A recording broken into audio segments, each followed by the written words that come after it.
इसके बाद भारत का जो जवाब है वो पाकिस्तान को सदमे में ला चुका है। पूरा पाकिस्तान खौफ में। वो जो भारतीय टीवी चैनल्स का मजाक उड़ाते हुए फेक न्यूज की बात कर रहे थे, वो सारी न्यूज अब सच है, क्योंकि लाहौर से लेकर इस्लामाबाद, रावलपिंडी सब इस वक्त धुआं धुआं हो चुके हैं, धुआं धुआं हो चुके हैं। भारत ने पाकिस्तान को वो जवाब दिया है जो तारीख में पाकिस्तान की कौम भूल नहीं पाएगी। आप पाकिस्तान के टीवी चैनल्स खोल लीजिए, आप पाकिस्तान के नेताओं को सुन लीजिए, या पाकिस्तान में DCI-SPR के सोशल मीडिया पर बयान सुन लीजिए, उनकी रूह कांपती हुई नजर आ रही है। चेहरे की उड़ी हुई हवाइयां इस बात को बता रही हैं कि पूरा पाकिस्तान कांप रहा है उस नापाक ख्याल से जो उसने दिल्ली पर हमला करने की सोच ली। और ये पाकिस्तान को महंगा पड़ेगा, क्योंकि भारत ने जब ऑपरेशन सिंदूर चलाया था तब उसे लास्ट वार्निंग दी थी कि इस बार हमला हम सिर्फ आतंकवादी ठिकानों पर कर रहे हैं। पाकिस्तान अपनी आतंकी गतिविधियों को रोक दो। अगर भारत के खिलाफ साजिशों को नहीं रोकोगे तो अंजाम इतना भयावह होगा कि सदियों तक उस त्रासदी के जख्म से उभर नहीं पाओगे।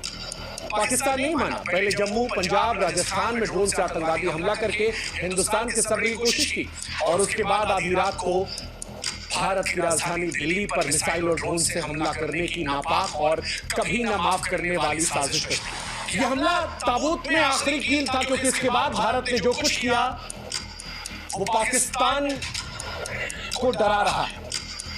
भारत के विश्व स्तरीय एयर डिफेंस सिस्टम ने हरियाणा के सिरसा में पाकिस्तान के अटैक को नाकाम कर दिया, लेकिन इसके थोड़ी देर बाद भारत ने जो जवाबी कार्रवाई की है वो पाकिस्तान की फौज के मनोबल को चूर चूर कर दी है। दुनिया को भारत की सैन्य ताकत, तकनीकी श्रेष्ठता दिखा दी है।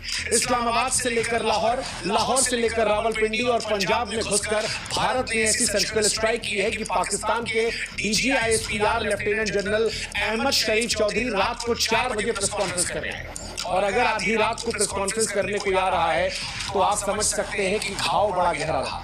लोगों ने उनकी शक्ल देखकर कहा कि इनको डायपर दे दीजिए, क्योंकि आंसू जो थे वो चेहरे पर आ नहीं रहे थे, लेकिन आत्मा उनकी हो रही थी।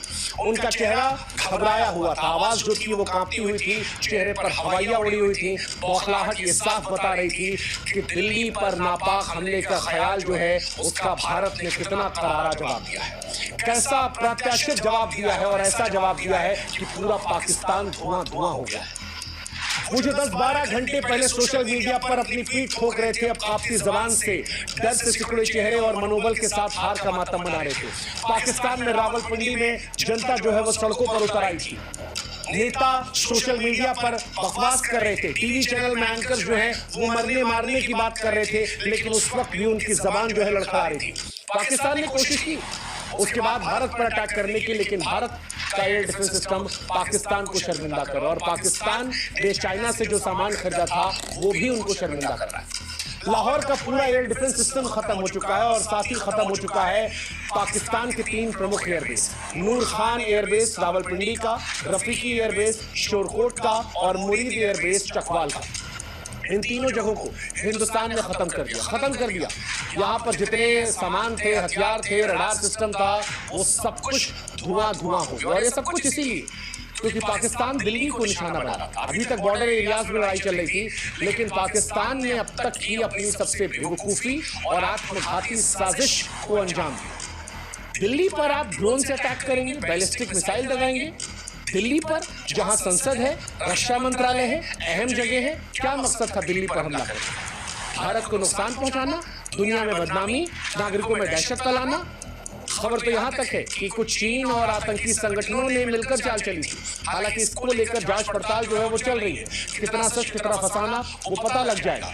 लेकिन पाकिस्तान ने दिल्ली को निशाना बनाकर भारत की संप्रभुता को जब ललकारने की कोशिश की, लाखों जिंदगियों को खतरे में डालने की कोशिश की, तो ये भारत की उस लाल रेखा को पार करने जैसा था जो भारत